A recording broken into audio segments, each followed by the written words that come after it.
here talking about the Moonafest. This is a festival that we've had going on now for 3 years, and it was started in conjunction with the Children's Craft Show. And what we wanted to do here in our small town of Brattleboro was create an event where folks could come and have some alternative shopping solutions to the holidays. So we looked at existing events and saw that the Chamber of Commerce had a holidays event scheduled the first week of December, which also follows up with a gallery walk. That's a very popular event here that we have in town the first Friday of each month, and it was a nice hit-off for the holiday shopping season. And there was also a kids craft show going on. So with all of these different events that would bring family together, we decided to go ahead and have our event on that weekend too.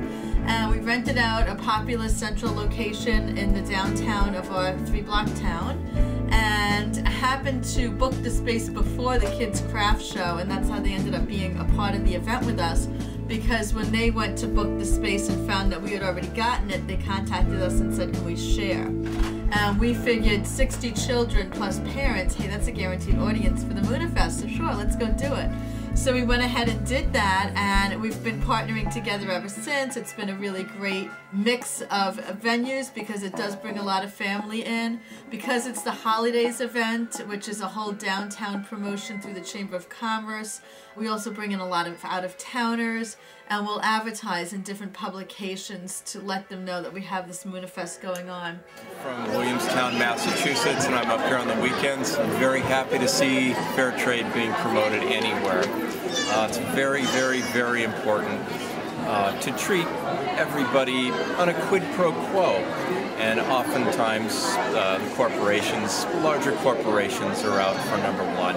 I drink a fair amount of coffee, so I try and make sure that I buy a fairly traded coffee or anything. I keep an eye out for it because I'm pretty aware of the issues at hand. We also advertise through posters that we have set up within a 50-mile radius of Brattleboro, Vermont, and we advertise through public relations, radio interviews, newspaper interviews, things like that. We also work a lot with student groups. We have a lot of student volunteers involved in helping to make this event happen. Hi, I'm Sarah Stender, and I'm working with Tammy right now. I'm actually doing my practicum. I'm a PIM 64 SAT student. I am doing my practicum through IU to promote fair trade, and specifically we're now working on a fair trade town initiative to make Brattleboro the second fair trade town in the country. One of the key things that we do that really helps to bring success to this event is that we enable volunteers, quote unquote, because they do get paid, to man the booths for vendors that can't make it. So a lot of our fair traders are small companies, and they'll be already committed to other events at this time, and what we're able to do is have someone run the event for them, getting a commission of the sales. That's always been a really nice tie-in, you know, to have the other vendors available and to have volunteers available to help out vendors that can't physically be at the location. My name is Marissa Eber, and I met the owner of Kusikwi, Tammy Sten, by living in her house. I was going to SIT and I rented an apartment from her, and I was involved in the first Moonafest, and it was an amazing thing to see all these people come out and have all these fair trade products and presentations, and it was just a really nice feeling thing. And so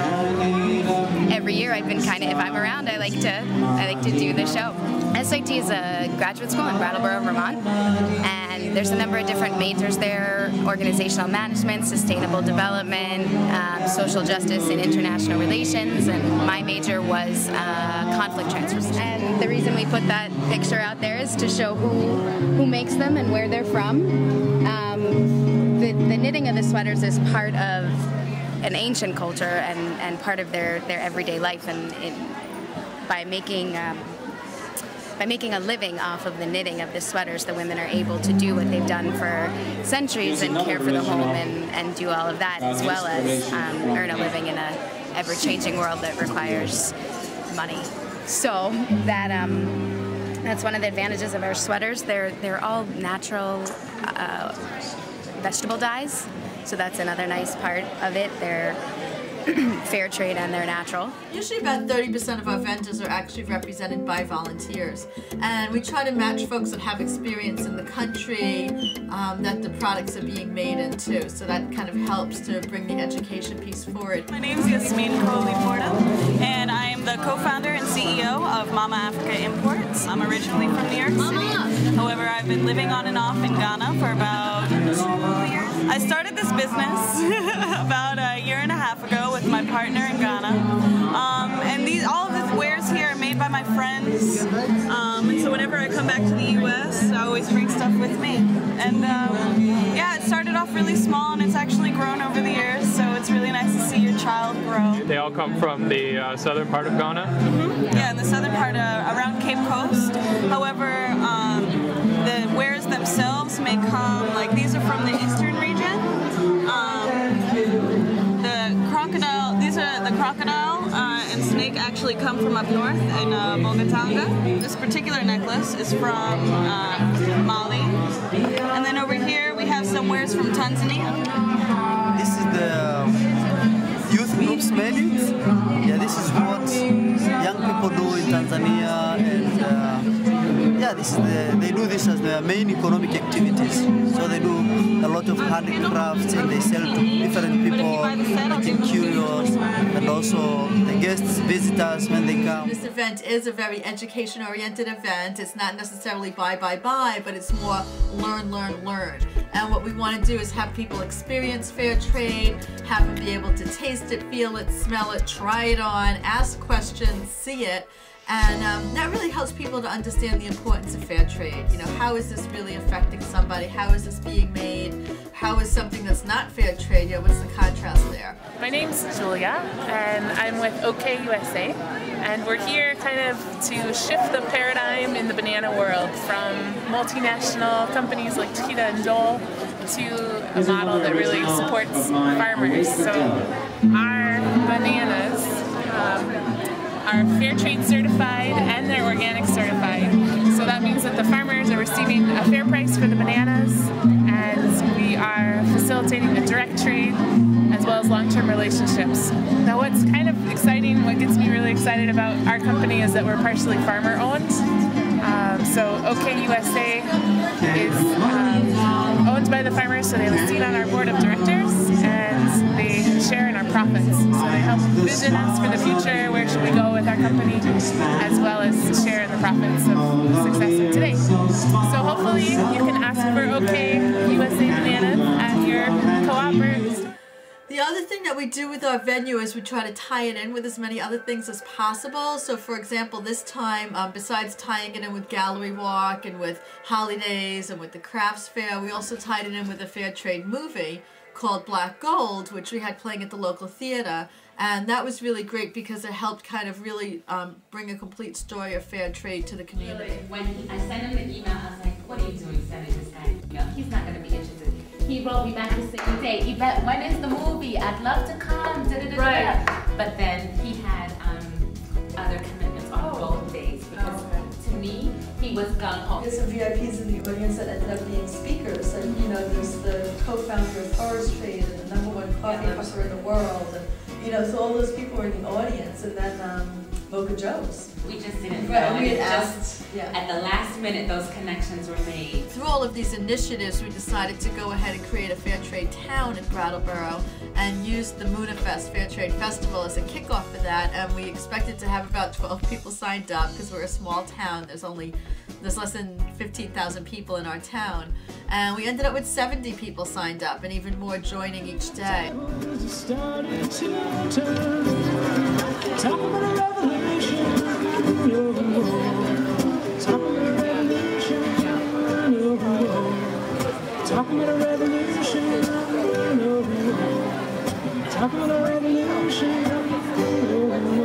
When we did our first Moonafest, we created it as the first annual Moonafest because we had the idea that we would continue with this Moonafest for year after year after year. So by naming the first event the first annual, it already lets people know, hey, next year there's going to be another one and another one and another one. We always have our event in the same space as much as possible. This year we actually had to move and to compensate for that, we had people on the street handing out flyers, and we used a lot more publicity, to really get people to notice our location. That next year we're going to be going with a 3-day event as opposed to a 1-day event, which I think will be very successful. But I really recommend folks just starting out to start out with 1 day, and then definitely keep in mind you can move to 3 days and do a full week. I have a fair trade company called Kusikwi, and we provide products to fair traders to sell, and I even have church groups that buy from me that have weekend bazaars going on for the whole month of December, starting right after Thanksgiving. So you could definitely think of your event as, not just a 1 day, but maybe a 3-day, maybe an every weekend for a month. There's events that'll go for an entire week. So, figure out what makes sense for you, but start off, small. Start off with 1 day, see how that goes, and then you can move it from there. We always do surveys to touch base with our customers. How was it? Touch base with our vendors. How was it? How can we do things better? And also looking at, how else can we incorporate events like this into our community in the summertime. We have a big town festival, so we're looking at having a fair trade pavilion in the summertime. So there isn't really any particular time of the year to sell fair trade. Fair trade's appropriate at any time. In the summertime, we would tie it in with Mother's Day graduation gifts. That's always a nice little tie-in. Fair trade month is October. That's really good for, maybe back to school, stock up on your fall wardrobe, get ready for the holidays sort of thing. International Fair Trade Day is in May, so again, there's always an opportunity to have a festival. The first year getting it down is the hardest, but after that you have your system set up and it's just a matter of, dusting it off and getting started again. You really want to give yourself 6 months before the event, to start getting the invitations out, getting the word out, getting people signed up. We sign a lot of our folks up right through listservs, through the Fair Trade Federation, through word of mouth. Co-op America helped us this year. We usually get about 25% of our vendors return each year, and 75% are brand new. We even get folks from our community participating, like stores that carry fair trade products but aren't necessarily a fair trade store. They would take their fair trade products and set up a table at our event. And that's really nice because it shows the community how they support fair trade, and it helps them to kind of focus on their products. We even have folks that pay for a booth that don't even have a product to sell, but they want to educate. We have a spice company in town, Forest Trade, that wholesale spices, and they set up a table just to educate folks on their spices, where they come from, how it works. My name is Vivian, and I work for Forest Trade, which is down by the marina in Brattleboro, Vermont. And we are industrial importers of organic spices and coffee. We have subsidiaries in Guatemala and Indonesia, and also in Europe, in Amsterdam. We are industrial importers, and we sell to many coffee companies: Royal Coffee, Green Mountain Coffee, Starbucks, Tazo. We sell vanilla to Ben & Jerry's, and we feel that this fair trade show is getting the word out, because a lot of people don't even know that we're in Brattleboro. Forest Trade, in fact, I didn't know we were in Brattleboro until I heard about the job. So I've been working there since March, and it's a very satisfying company to work for, as we help sustainability and the indigenous people in Guatemala and Indonesia, and offer fair trade to the farmers in the field. We have community groups that'll have tables set up, local businesses, fair traders, national fair traders, international fair traders. It's not unusual that we'll have a group that happens to have a contact person in the U.S. that'll help organize them participating in this event, but they're actually based out of Peru or Cambodia or some other remote location.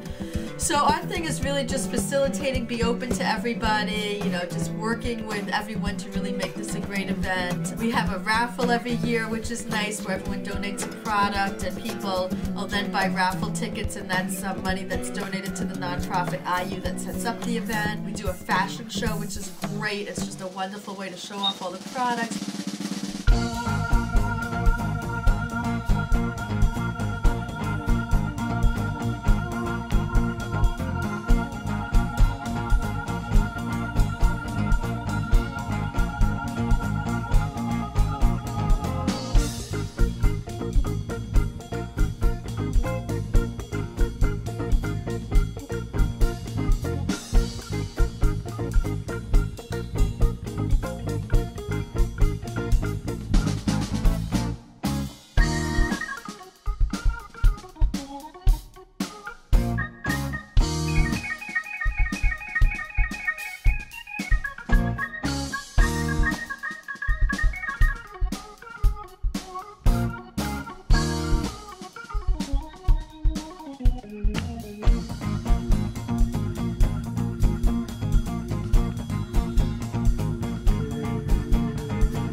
you know, pretty much anything that can be done to help, you know, make the event lively, interactive, interesting, we go ahead and do, and it pays off because usually it's standing room only.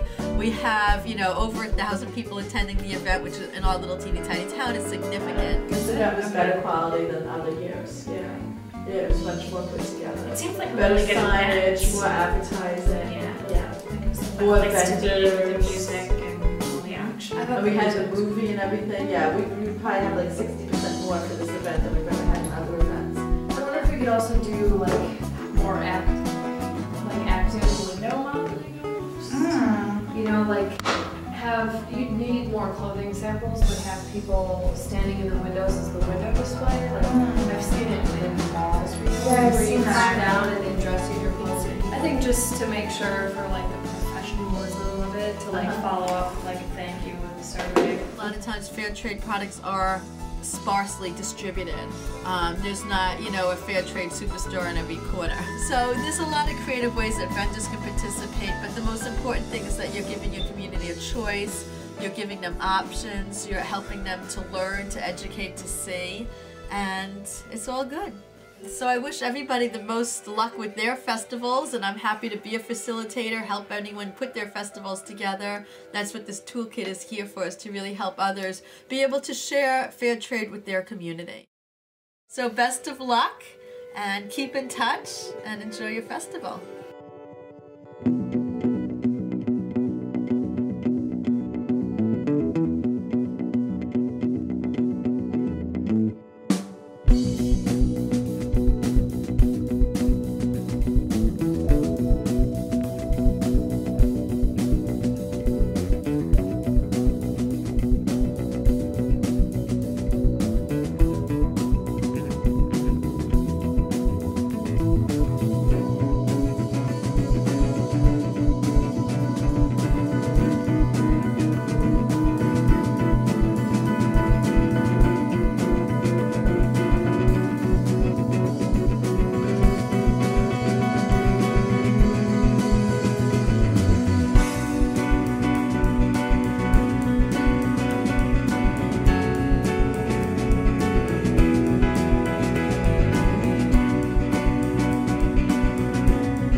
Nice. Great.